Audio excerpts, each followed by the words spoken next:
Hey guys, how you doing? I'm Nix. February is almost over, so I figured it's time to show the movies and TV series that I've watched this month.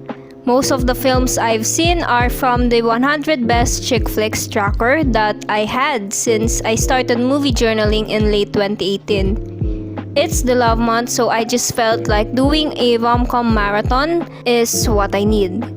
Anyway, let's start with the first spread, which is dedicated for Bring It On. The lead here was Kirsten Dunst, who's known as Mary Jane from Spider-Man. This film is great, I enjoyed it very much, so I gave it 5 stars. I swear I didn't know how they made a toothbrushing scene so cute.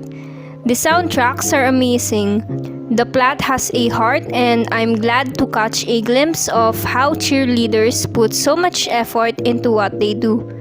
It's a sport that not everyone views as a serious thing at all, but this film shows that we should not mock other people for what they are passionate about, even if it doesn't make so much sense to the majority. We just gotta support them. Next page is for period films. I watched 2 versions of Little Women first before this, so I can't help comparing it a bit to Pride and Prejudice and finding very similar themes. It has a slow build up for me, but finishing it now made me realize that it's just on a slow, steady but surely pace. I still like it though. I love seeing through the eyes of Lizzie. I don't want to spoil anything, but I'd tell that this is worth watching. Next page is for Gone with the Wind. I was shocked to discover how old this film was. It's from 1939, so it's 83 years ago, making this film the oldest one I've ever watched.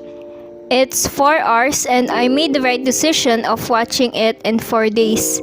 Besides, I couldn't watch it straight because I always feel sleepy most parts. But I did enjoy the banters of Scarlett and Rhett.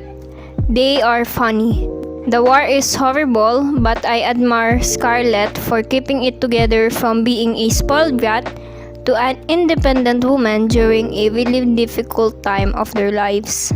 I wouldn't recommend watching this because of its length and story, but it's a good one still if you want to see a really old motion picture and also for the sake of pop culture.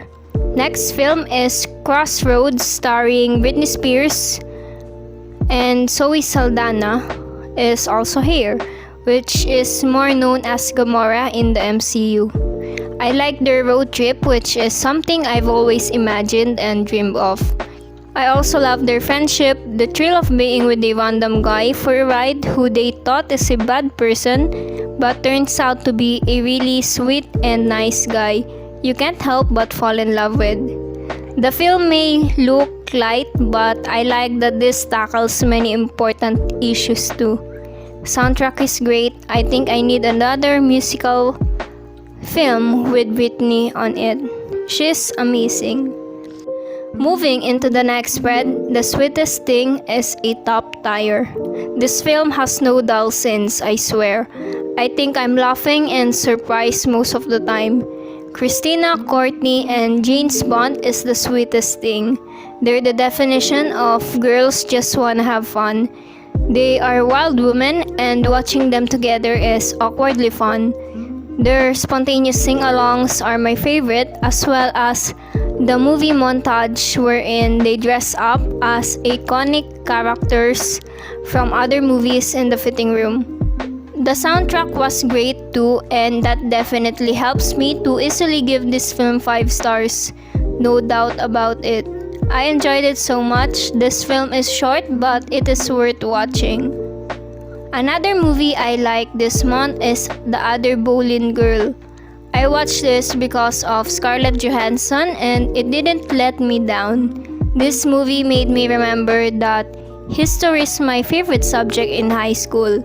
It even made me flipping my notes again to see the wives of the known polygamous King Henry VIII, whom the story was based to. I wouldn't want to spoil the thrill of this film, so I just highly recommend watching it by yourself instead.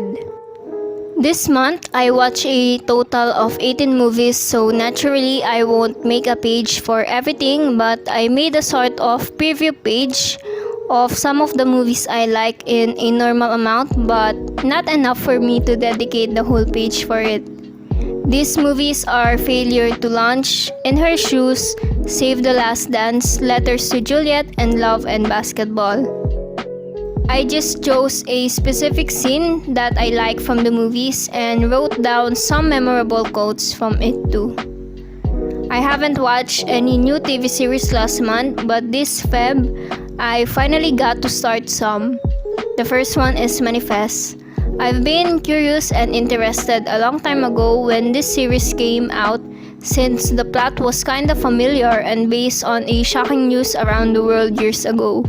I just never had the chance to watch it anywhere before, but fortunately, the series was added on Netflix recently, so I just grabbed the chance of accessing it. It's a great series. It has a lot of mysteries, so it's like I'm on the edge of my seat all the time. If you haven't heard of this show yet, I'll put it this way. Imagine the blip in the Avengers Endgame that took 5 years for those who disappeared or turned into dust. That's what happened to the passengers of one flight, except they didn't turn into dust and they have no idea what happened. Anyway, this series isn't complete yet. I'm still waiting for another season, but I bet it's still good, especially now that Netflix is the one producing it. Another series I started is Gilmore Girls. I didn't make a page for it yet since I've only seen season 1 so far, but I really love it already. It's my new comfort show and I treasure the characters in my heart already. That's all for this video. How about you guys? How many did you watch this month? Comment down. Now, here's a flip through of the finished pages. See you guys soon. Bye!